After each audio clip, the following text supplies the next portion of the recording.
ഇടുക്കിയിലെ CPMകാർ കയ്യേറ്റക്കാർക്കൊപ്പമാണെന്ന് പ്രതിപക്ഷ നേതാവ് വി ഡി സതീശൻ. മലയോര സമരയാത്രയ്ക്ക് കട്ടപ്പനയിൽ നൽകിയ സ്വീകരണം ഏറ്റുവാങ്ങി സംസാരിക്കുകയായിരുന്നു അദ്ദേഹം. ഇടുക്കിയിലെ ജനങ്ങളെ ഇതുപോലെ പറ്റിച്ച മറ്റൊരു സർക്കാർ ഇന്നേ വരെ ഉണ്ടായിട്ടില്ലെന്നും LDF സർക്കാരിന്റെ അവസാന നാളുകളാണിതെന്നും വി ഡി സതീശൻ പറഞ്ഞു.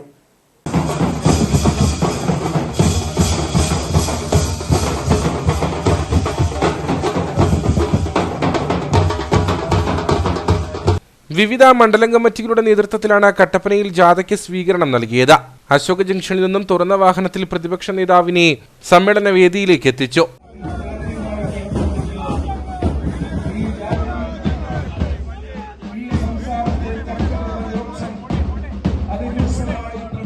Kerala Congress chairman PJ Joseph സമ്മേളനം ഉദ്ഘാടനം ചെയ്തു. വന്യമൃഗങ്ങളെ വനത്തിനുള്ളിൽ നിർത്താനുള്ള സംവിധാനങ്ങളാണ് വേണ്ടത്.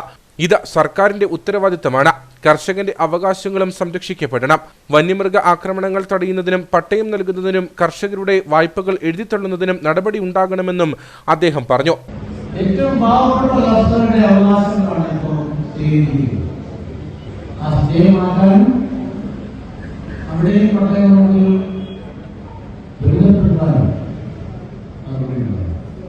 കർഷകരുടെ ഉൽപ്പന്നങ്ങൾക്ക് അത് ഏലമാണെങ്കിലും കുരുമുളകാണെങ്കിലും അതെല്ലാം മിനിമം സപ്പോർട്ട് പ്രൈസ് കൊടുക്കാനും നടപടിയുണ്ടാവും. ബഫർ വിഷയം അത് കർഷകർ അഭ്യസിക്കുന്ന സ്വദേശങ്ങളിലെ ബഫർ ആൾക്കാരും നയപ്രഖ്യാപന പ്രസംഗങ്ങളിൽ പോലും LDF സർക്കാർ വന്യജീവി ആക്രമണം കേരളത്തിൽ കുറവാണെന്ന് പറഞ്ഞ് ജനങ്ങളെ വിഡ്ഢികളാക്കുന്നു. കഴിഞ്ഞ 4 കൊല്ലമായി സർക്കാർ 1 രൂപ പോലും വന്യജീവി ആക്രമണങ്ങൾക്കെതിരായുള്ള നടപടികൾക്കായി ചെലവഴിച്ചിട്ടില്ല. ആധുനിക സംവിധാനമാണ് കേരളത്തിൽ വേണ്ടത്. വന്യജീവി ആക്രമണത്തിന് പുറമെ ഇടുക്കിയിൽ ഭൂമി പ്രശ്നങ്ങളും ജനങ്ങളെ പ്രതിസന്ധിയിലാക്കുന്നു. സർക്കാരിന്റെ കയ്യിലിരിപ്പിന്റെ ഫലമാണ് പല ഭൂപ്രശ്നങ്ങൾക്കും കാരണം. ജില്ലയിലെ CPMകാർ മുഴുവൻ കയ്യേറ്റക്കാർക്കൊപ്പമാണെന്നും വി ഡി സതീശൻ പറഞ്ഞു.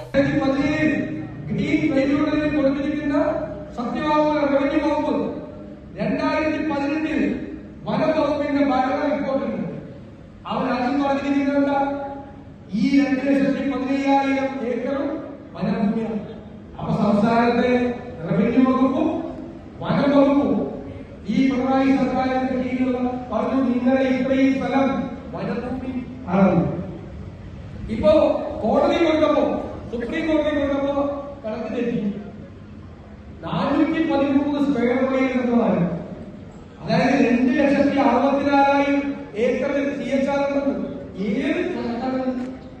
എവിടെ കണക്കാണ്? ഫോറസ്റ്റ് മാനുവൽ തിരുവിതാംകൂറിലെ ഗസറ്റ് എല്ലാ രേഖയും ഞങ്ങൾ പരിശോധിച്ച എല്ലാ രേഖയിലും പറയുന്നത് ഈ 2,15,000 ഏക്കറാണ്. മാത്രമല്ല അതിന്റെ അകത്താണ് 15,000 ഏക്കർ റിസർവ് വനം. റിസർവ് വനമുള്ള ആകെ 15,000 ഏക്കർ. ബാക്കി മുഴുവൻ റവന്യൂ ഭൂമിയാണ്. ഇത് കോടതി പറയാൻ പറ്റുമോ? തോന്നിയ കണക്ക് പറയുന്നത് ആർക്കും അറിയുന്നത് എങ്ങനെയാണ് കേസ് കൊടുക്കുന്നത്? കുറെ ഗവൺമെന്റ് ഉദ്യോഗസ്ഥന്മാർക്ക് സർക്കാർ വക്കീലന്മാർക്ക് വിട്ടുകൊണ്ടിരിക്കുക. ഈ വനം മന്ത്രിയോ റവന്യൂ മന്ത്രിയോ മുഖ്യമന്ത്രി പിണറായി വിജയനോ ഇരുന്ന് വിളിച്ച് നിയമവിദഗ്ധരുമായി സംസാരിച്ച് ഞങ്ങൾ പരിശോധിച്ചപ്പോ ഞങ്ങൾ തരാം ഈ സർക്കാരിന് ഇത് റവന്യൂ ഭൂമിയാണെന്ന് തെളിയിക്കാൻ സുപ്രീം കോടതി തെളിയിക്കാൻ പറ്റിയ മുഴുവൻ രേഖയും UDF തരാം. ഞങ്ങളുടെ കയ്യിൽ മുഴുവൻ രേഖയുണ്ട്. ഹൈറേഞ്ചിലെ ജനങ്ങളെ ഇടതുപക്ഷ സർക്കാർ വിധിക്ക് വിട്ടുകൊടുത്തിരിക്കുകയാണ്. വന്യമൃഗങ്ങൾക്ക് ഇരയാക്കി കൊടുക്കുന്നതിനൊപ്പം ഭൂനിയമങ്ങൾ ജനങ്ങൾക്ക് മേൽ അടിച്ചേൽപ്പിക്കുന്നു. ഓരോ വ്യക്തികളുടെയും കയ്യിൽ നിന്നും ഇനി 15 സെന്റിന് അധികമുള്ള സ്ഥലം പിടിച്ചു വാങ്ങാനുള്ള ഒരുക്കത്തിലാണ് ഇടതുപക്ഷ സർക്കാരെന്നും ഡീൻ കുര്യാക്കോസ് MP പറഞ്ഞു.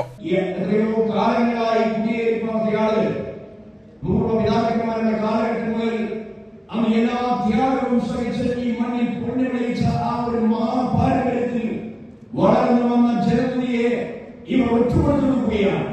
ഈ നാട്ടിൽ നിന്നും കുടിയിറങ്ങിപ്പോഴേണ്ട ഒരു സ്ഥിതിയായി ഇന്ന് വന്നിരിക്കുകയാണ്. ഒരു വശത്ത് കഴിഞ്ഞാൽ കെട്ടിട നിർമ്മാണ നിരോധന നിയമം അടിച്ചേൽപ്പിച്ചു. മറ്റൊരു വശത്ത് നോക്കിയാൽ നമ്മൾ ജീവിക്കുന്ന നമ്മുടെ സ്വന്തം കെട്ടിടം 1500 സ്ക്വയർ ഫീറ്റിന് അപ്പുറത്താണെങ്കിൽ അതിന് ഫീസ് ഏർപ്പെടുത്തി അതിന്റെ പേരിൽ എല്ലാ തരത്തിലുള്ള പിടിച്ചുപറിയും നടത്താൻ ഇവർ കാത്തിരിക്കുകയാണ്. നമ്മുടെ സ്ഥലം അത് 15 സെന്റിന് അപ്പുറത്തായാൽ അവിടെയെല്ലാം ഫീസ് ഏർപ്പെടുത്തി ഫൈൻ ഏർപ്പെടുത്തി കാത്തിരിക്കുകയാണ്. സ്വീകരണ യോഗത്തിൽ MK പുരുഷോത്തമൻ അധ്യക്ഷനായിരുന്നു. UDFന്റെ സംസ്ഥാന ജില്ലാ നേതാക്കൾ സമ്മേളനത്തിൽ പങ്കെടുത്തു.